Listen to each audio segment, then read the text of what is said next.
on justice. She was a disaster, totally unfit for this job. The eyes of a nation trained on what will be the showdown of a century. You don't hear a plan from him. He keeps saying he has a secret plan. Well, the secret is he has no plan.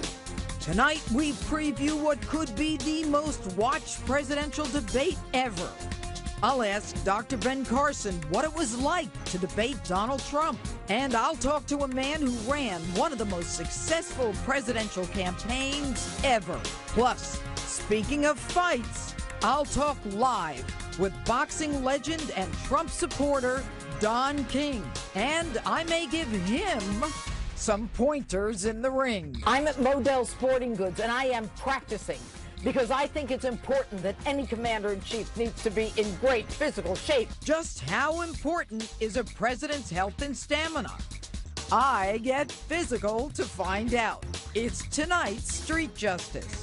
To be commander-in-chief, you have to be able to lift the big ones. Justice starts now. Breaking tonight, less than 48 hours until the one-on-one matchup America's been waiting for. Hello and welcome to Justice. I'm Judge Jeanine Pirro. Thanks for being with us tonight. A preview of the first presidential debate throughout the hour, but first, my opening statement. 48 hours from what will be one of the biggest television events in history. The first presidential debate between Hillary Clinton and Donald Trump. Right now, the race is neck and neck. It may even be a photo finish, so the pressure is on. My advice to the candidates. Donald, it's real simple. You're new at this, but if you are yourself, you will obliterate her like you did those 16 others on those Republican primary debate stages. Now, your opponent cannot handle the truth. She can't handle a direct question, nor is she able to give a direct response. Do not let her do the Washington two-step. Stay on offense without being offensive. And do not let the fact that she's a female stop you from going after her. She wants to be the leader of the free world. Gender is irrelevant. Make her prove that she's up to it, both mentally, physically, and historically. Make her tell the truth. If the moderator lets her interrupt you, you do the same. If she misrepresents the facts, which she is sure to do, interrupt her and hold her feet to the fire. Make her outline what exactly she's done for us and our pocketbooks, as opposed to hers. And how is it that she's worth hundreds of millions of dollars without a business, a product, or even a website? What case can she make for herself? And what has she done for the American people in the last 30 years? Now, Donald, we don't expect you to know everything. You're not a politician. And that's what we like about you. We honestly don't give a damn if you don't know who the Prime Minister of Uzbekistan is. Neither do we. And that's not what brought us here tonight. It's your ideas, it's your beliefs, it's your passion, it's the nationalism, it's the American dream that you make us believe is possible for us again. It's we Americans who you remind us are the ones who need to be the dreamers. Now, you're a smart man, Donald. This is the time to be presidential. No smirks, no faces. Be the man that I've known for decades, the one who's always working, who never gives up, who loves the American worker, is kind to whomever approaches him, who walks down the street long before he ran for office, willing to shake the hands of a hard hat, a police officer, or a simple tourist. The man who raised 3 of the most incredible adult children that I have ever had the privilege to watch grow. And to you, Hillary. Now, I know you're practicing in front of that mirror with your note cards asking, mirror, mirror on the wall, which Hillary will be the most delectable of them all? I have an idea, Hillary. How about you be yourself? Cold, calculating, imperialistic, willing to lie, willing to rope off the press so you don't have to answer their questions. How dare they demand answers from a woman of your stature? And while you're at it, maybe you can explain calling millions of Americans who want only to be safe and provide for their families deplorables. That's right, deplorables. While you came to be a Department of Justice and an FBI untouchable. And Hillary, don't shy away from talking about your record, the state of the world in chaos with you in charge of foreign policy, unless, of course, you don't want to. And I wouldn't blame you. Maybe you can say you just short-circuited, or that brain clot has obliterated that memory, too. And that's my open. Tell me what you think on my Facebook page or Twitter, hashtag Judge Jeanine. So, what can we all expect on Monday night? Could we see a moment as memorable as this one? I will not make age an issue of this campaign. I am not going to exploit, for political purposes, my opponent's youth and inexperience.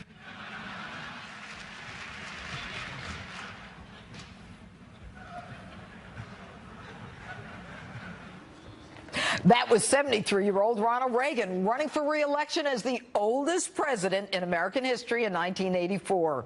The joke Reagan used to address critics about his age that night went down as one of the most famous moments in presidential debate history and reminded Americans what they loved about their president. My next guest is actually the man who ran that historic campaign, a man who knows a thing or two about presidential debates, veteran Republican strategist, chairman of the Great American PAC, a Trump super PAC, and Fox News political analyst, Ed Rollins. Ed, I got to tell you, that is one of the most infamous, memorable lines in politics. Well, Ronald Reagan had a great core of beliefs, and he also had a great ability to deliver lines, and he kind of in his head always practiced lines. He used to write things down. He was a writer. You know, he basically was a better speechwriter than most of the speechwriters, and someone like Peggy Noonan, who we both know, will tell you that everything he touched, he made better. The key thing here, I think, is historically presidents don't do well in the debates because no one speaks harshly to them. They're sort of set on a pedestal. So he stumbled through the first debate. He came back the second debate that had that memorable line and basically knocked it out of the ballpark and won a great re-election. You know what's interesting about this? From the beginning, there were those, including myself, who likened Donald Trump to Ronald Reagan. I mean, there's a certain charisma to them. There is also this certain television prowess that each of them has, the control of the stage, the camera. She doesn't have that. Well, she not only doesn't have that. I mean, I think you gave a great opening there, and obviously that much of that would be perfect for him to give.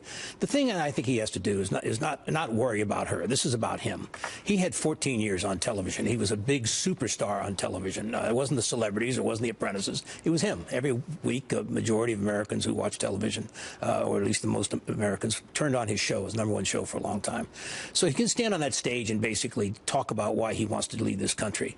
What I would argue is that I've worked for 3 presidents. I've worked in 2 White Houses. A president makes decisions. Every single day, a president has 3 or 4 decisions he has to make, and they're in conflict. Transportation wants something, state wants something else.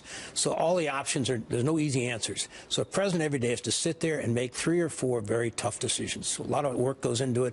A lot of arguments take place. He can make decisions. He's lived in an environment in which he's made decisions, tough decisions, for 30 years. I don't think anyone really has a question about that. What I am wondering is how you handle a woman who will talk nonstop, who will filibuster, who will interrupt you. We saw that with the Bernie Sanders debates, and who doesn't answer a question. You just move on. You do your own story. And what I would say about after saying how I can make decisions, she can't. Let's look at the decisions that she made. She talked in her campaign last time about the red phone. Who do you want to answer the phone at 3 o'clock in the morning? Well, 3 o'clock in the morning, the phone did ring. It was Benghazi. And it was our American ambassador and our people who wanted to be rescued.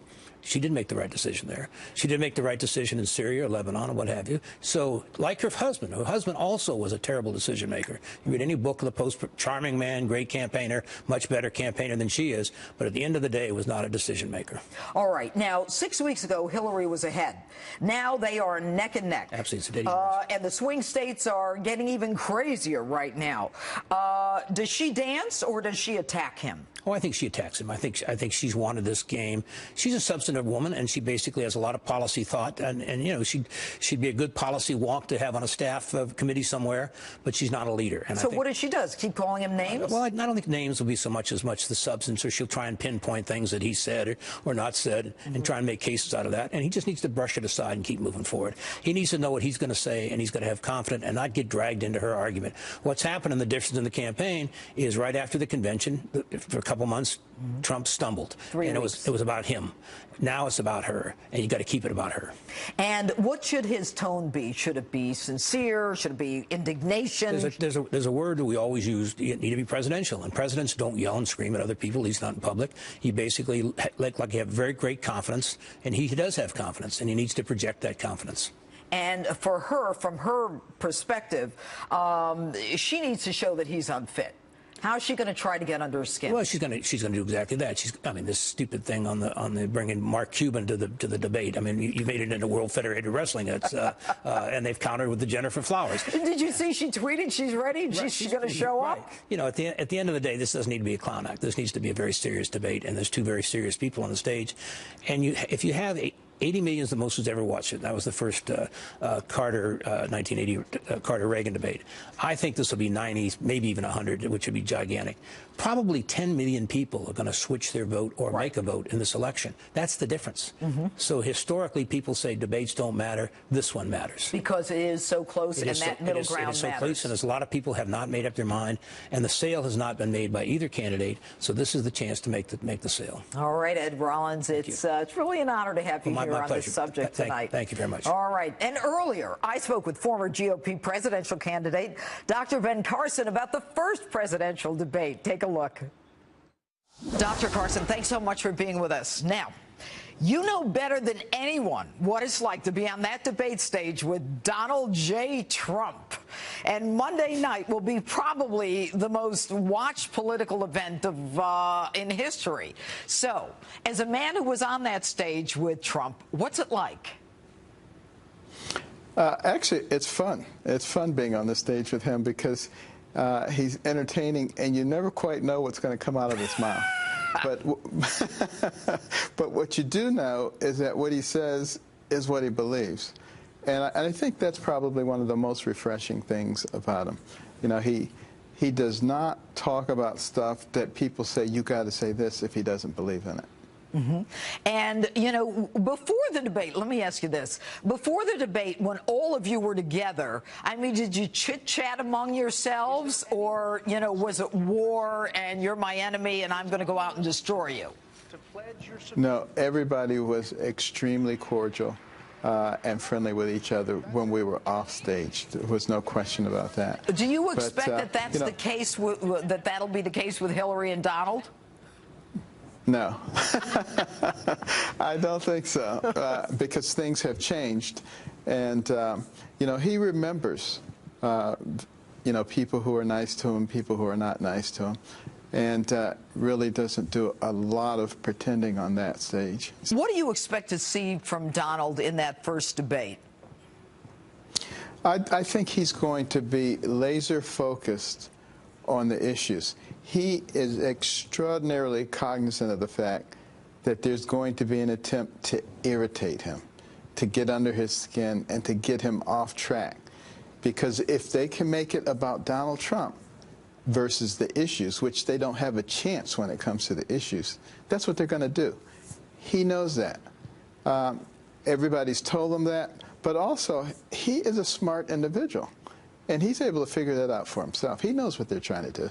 Well, you know, you mentioned it yourself. I mean, with Donald Trump, it certainly was entertaining, and he beat out 16 other candidates based on the fact that he knows television, he's entertaining, and he was likable. I mean, people liked him and people related to him.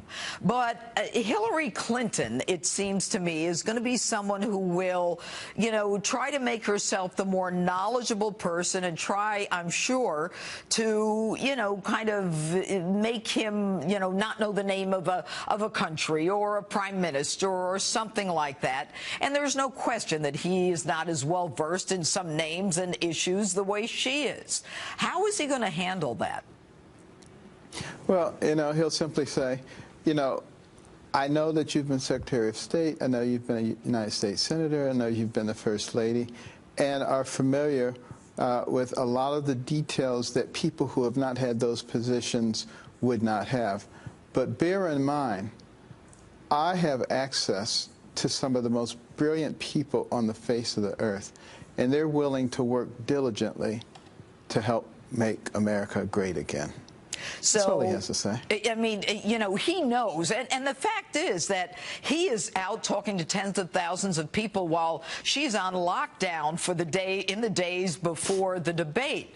So, I mean, I know that what candidates do is they go in and they study their cards and they look in the mirror and they practice, you know, how they're going to answer, how they look, how, you know, when they're going to hit the zinger, what works and what doesn't work. Does Hillary really know what's coming at her with Donald Trump? Does anyone know? Hillary doesn't know, that's for sure, because you know, he's not going to be your traditional candidate in the sense of the moderator may say something and want to move on. He'll say, excuse me, I don't think we're quite finished with this yet, because the question has not been answered.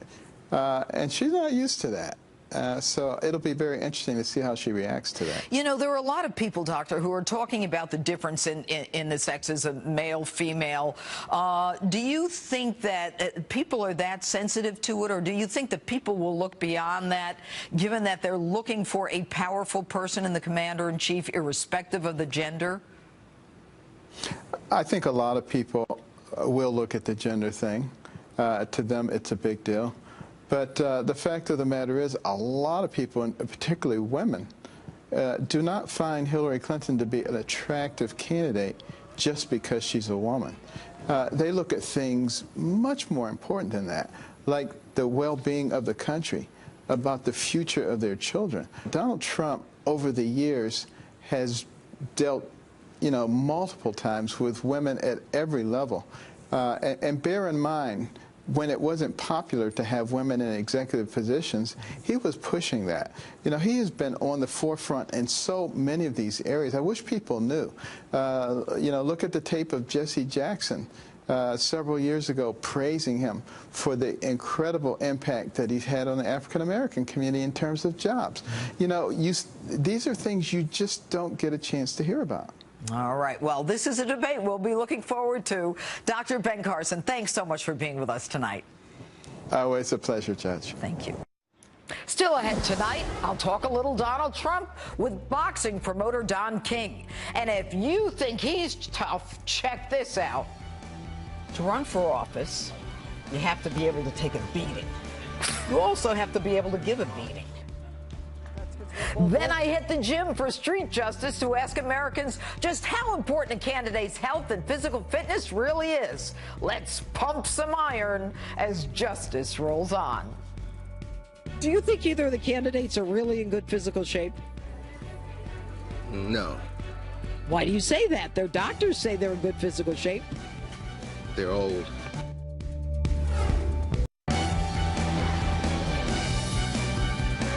A huge week ahead in the battle for the White House. The first pivotal presidential debate that could change everything is less than 48 hours away. So let's get right to it with my political panel, Republican strategist and Fox News contributor Tony Seigan, Democratic strategist and principal at the Dewey Square Group, Marianne Marsh. Okay, guys, Marianne, now, Hillary Clinton has spent the last few months calling Donald Trump names. He's a racist. He's a homophobe. He's a misogynist. He's he's a xenophobe. He's a hemophobe. He's everything. He's everything but a hemophiliac. Now, is she going to talk policy, or is she going to keep calling him names?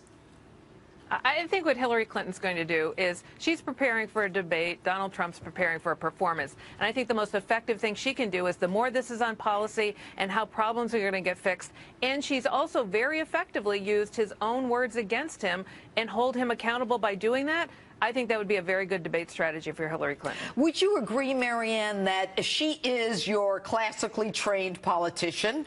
And as someone who's ran for office 5 times, you get the notes, you practice, you do all this, whereas Donald Trump is a showman. So they're going to have very different styles, irrespective of the substance. Well, I think their styles are very different, but I don't know any successful politician, and especially any woman, who doesn't prepare and do their homework, okay?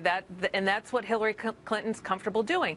Donald Trump is preparing, I think, much more than his campaign's letting on. I think they're trying to manage expectations there, but he's preparing more for a performance. And I think the more this debate is a performance than a debate, the better for Donald Trump. If this is more about a debate, a real debate, with problems and policies and things you have to be held accountable for, the better for Hillary Clinton. Go ahead, Tony. Judge, we all know that presidential debates are largely performances since the first real one that's ever been covered, the Nixon-Kennedy debate in 1960. People thought Nixon came across smarter, more knowledgeable, but Kennedy came across better and really came through the camera. Debates are not judged by this Harvard, Oxford-style point system by which you get the most points depending on how many great things you say. They are moments that really get to move people and reveal a part of your personality. And with Donald Trump, I think you've seen him actually preparing in plain sight.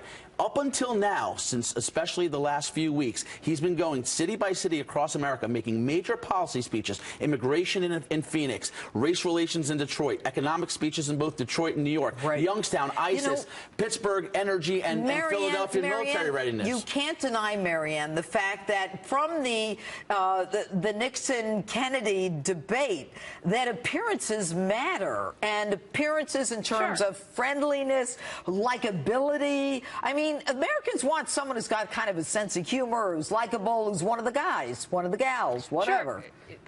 No question about it. I mean, look, voters have to know and like you before they believe and trust you. But both of these candidates have high unfavorability ratings. So they have to connect with the voters. But here's what's different about this debate in particular. There's a very small slice of voters left. This isn't about pumping up the Trump supporters and pumping up the Clinton supporters. It's that small slice of undecided white college-educated women voters we have been talking about. It's about persuading them to move them one way or the other in this debate. And that's what this one's going to do. And last point on this. This debate lasts 13 days. This will define the 13 days after this debate. You hit that second debate, there's only 30 days left in this campaign. So that's going to tell us a lot right there. Well, look, go ahead, Tony. Judge, look, this debate's not happening in a vacuum. Hillary Clinton's had the worst month of her entire campaign. She has to, the burden is on her to change the trajectory of this race, to Marianne's point. Given the fact that she is in such a mess right now, doesn't she need to deliver a knockout punch? And that's the exact point. And in doing so, she also risks and exposes herself to also maybe having an appearance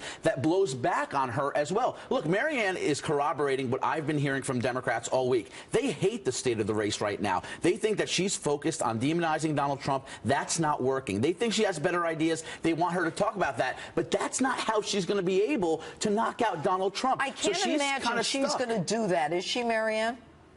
No, I mean, the fact is, Hillary Clinton still has a stubborn lead in this race. It is a very competitive race. It is within the margin of error race, but very right. But remember this, Judge. President Obama beat Mitt Romney by 3.9%. That translated into a 323 electoral vote count. There are no big wins anymore, okay? So this is going to be a very narrow, small margin win. And I think what you have to look at in that debate on Monday night, there's no knockout punch. There are moments and there are impressions left. But what really matters is those final undecided voters. Where do they shift? How many of them shift? Marianne, though, wouldn't you agree that since there are such low expectations of Donald Trump, partly due to the fact that Hillary has called him every name in the book, if the guy comes across as half normal, people might like him?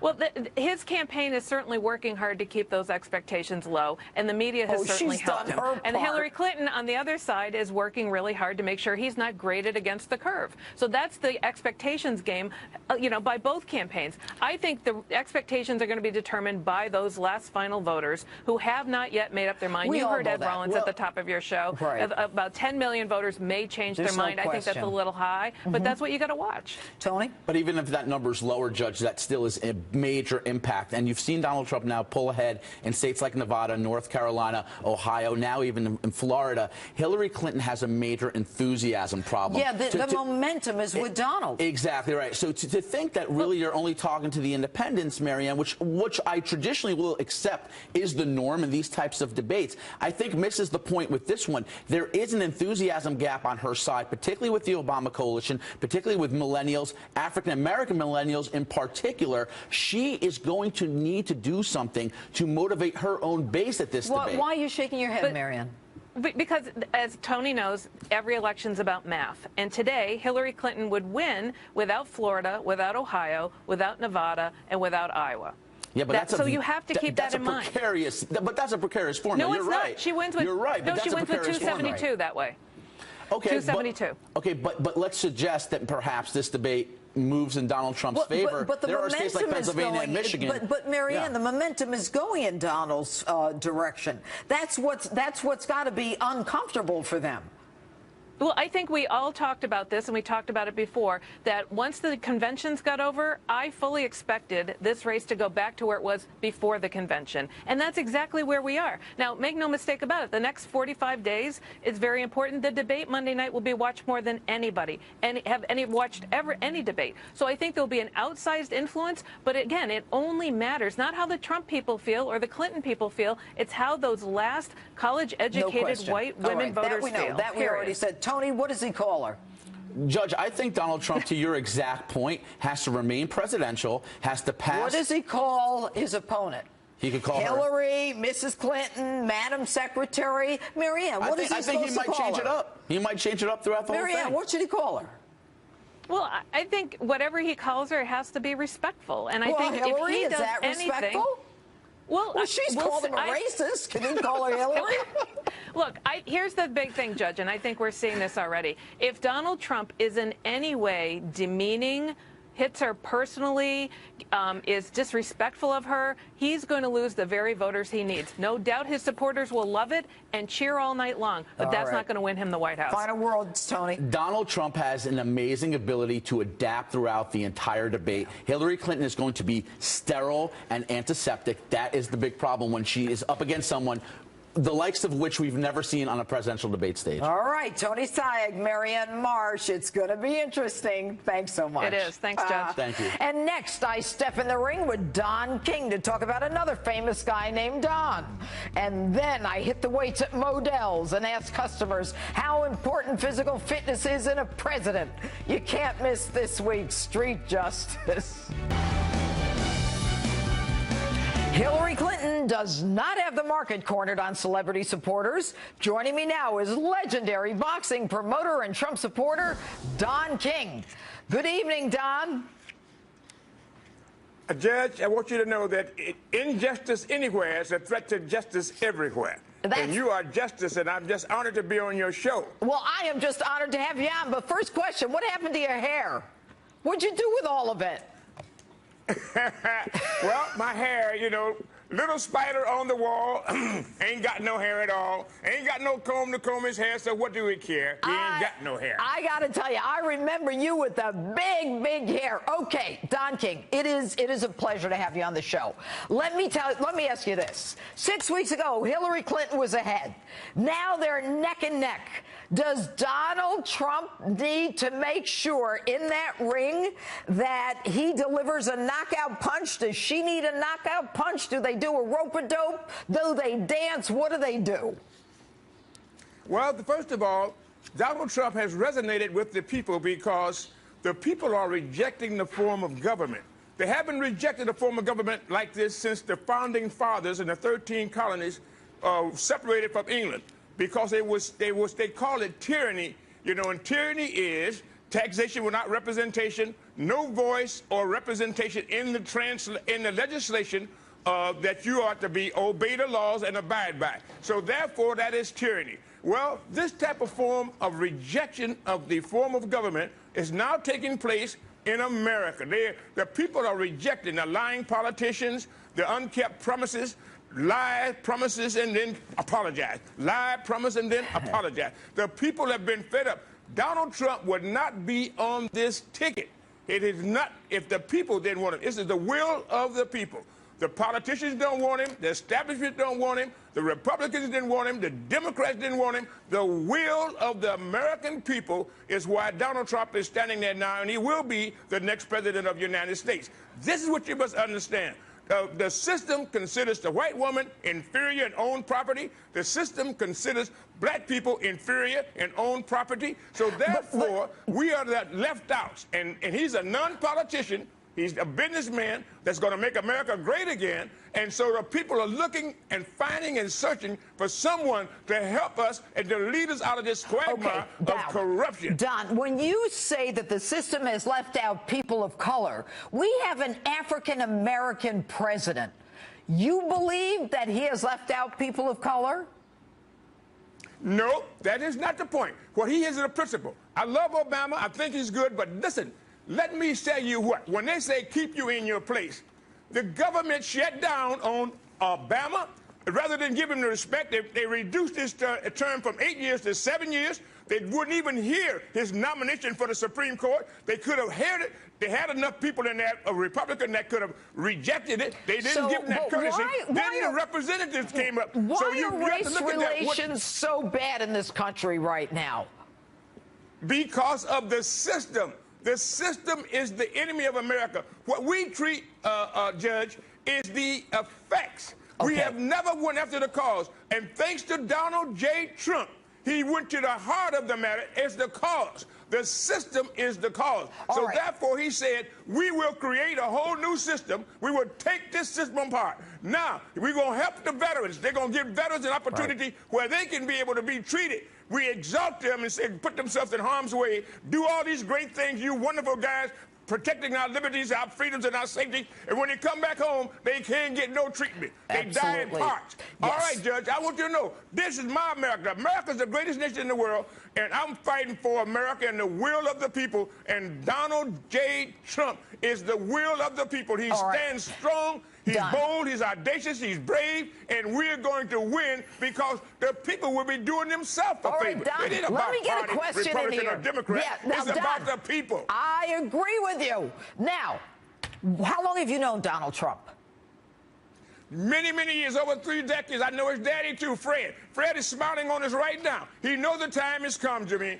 It's going to be a revolution. When you are dealing with hypocrisy in a whole climate of lies, to tell the truth is revolutionary. Donald J. Trump tells the truth. He is honest. And so he is not a politician. He's becoming a politician, but he's a leader, and he's successful. He has the drive. He has the heart, and he's going to make America great again. Don, can I ask you, I write my own opens. You could write an open. It sounds just like me. Let me ask you a question. Are you going to be at Hofstra at that debate Monday night?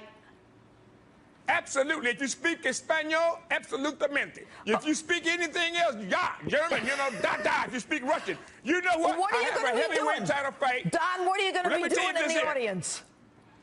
I'm promoting the biggest fight of my life, the battle for liberty. And what did that mean? The cause is liberty. The goal is freedom. We want freedom in our country. We want what Barbara Jordan said many years ago. It's very simple what this country, give the people what they want. Give the people what America promised. Don, so what we want to do is, I got a heavyweight title fight that I will bring Vladimir Putin, President Putin, and President Trump. They're going to be sitting at ringside, side by side. I'll see you Monday. Street Justice is next.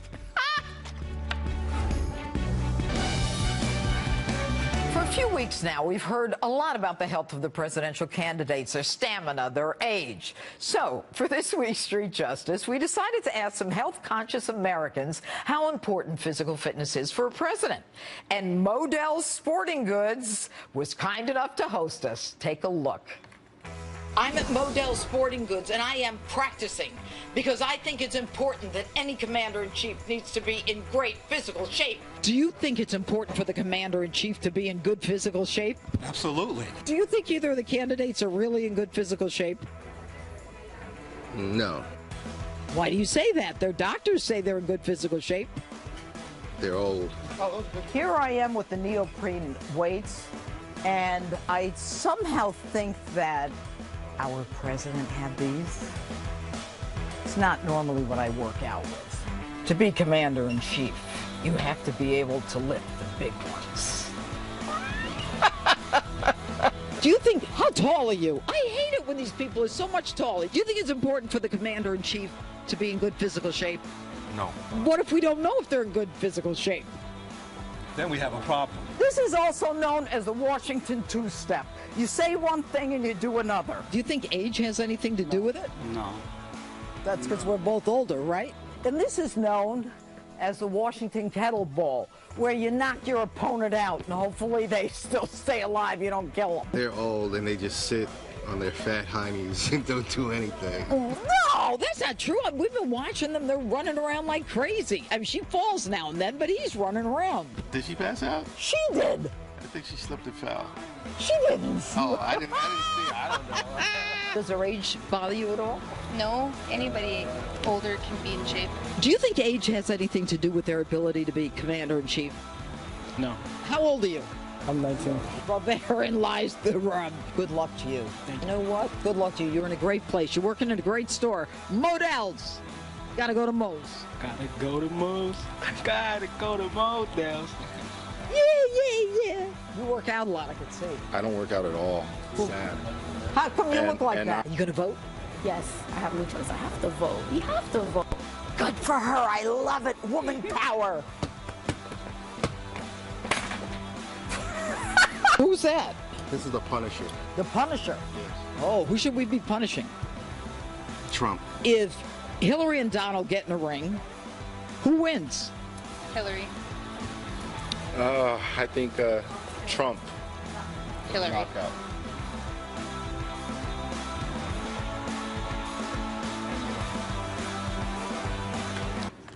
We'll be right back.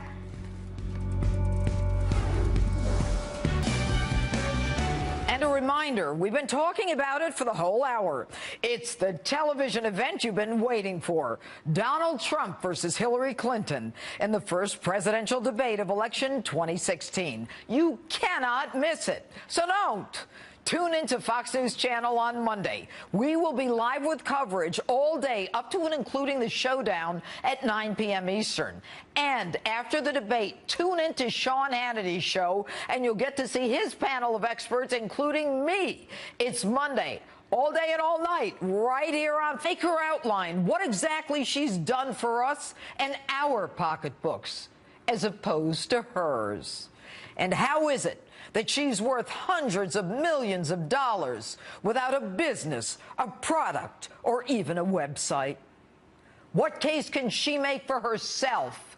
And what has she done for the American people in the last 30 years? Now, Donald, we don't expect you to know everything. You're not a politician. And that's what we like about you. We honestly don't give a damn if you don't know who the Prime Minister of Uzbekistan is. Neither do we. And that's not what brought us here. My opening statement. 48 hours from what will be one of the biggest television events in history. The first presidential debate between Hillary Clinton and Donald Trump. Right now, the race is neck and neck. It may even be a photo finish, so the pressure is on. My advice to the candidates. Donald, it's real simple. You're new at this, but if you are yourself, you will obliterate her like you did those 16 others on those Republican primary debate stages. Now, your opponent cannot handle the truth. She can't handle a direct question, nor is she able to give a direct response. Do not let her do the Washington two-step. Stay on offense without being offensive. And do not let the fact that she's a female stop you from going after her. She wants to be the leader of the free world. Gender is irrelevant. Make her prove that she's up to it, both mentally, physically, and historically. Make her tell the truth. If the moderator lets her interrupt you, you do the same. If she misrepresents the facts, which she is sure to do, interrupt her and hold her feet to the fire. Now on justice. She was a disaster, totally unfit for this job. The eyes of a nation trained on what will be the showdown of a century. You don't hear a plan from him. He keeps saying he has a secret plan. Well, the secret is he has no plan. Tonight, we preview what could be the most watched presidential debate ever. I'll ask Dr. Ben Carson what it was like to debate Donald Trump. And I'll talk to a man who ran one of the most successful presidential campaigns ever. Plus, speaking of fights, I'll talk live with boxing legend and Trump supporter Don King. And I may give him some pointers in the ring. I'm at Modell Sporting Goods, and I am practicing because I think it's important that any commander-in-chief needs to be in great physical shape. Just how important is a president's health and stamina? I get physical to find out. It's tonight's Street Justice. To be commander-in-chief, you have to be able to lift the big ones. Justice starts now.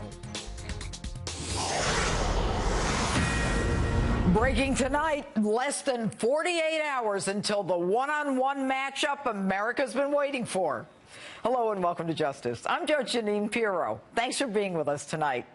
A preview of the first presidential debate throughout the hour, but first,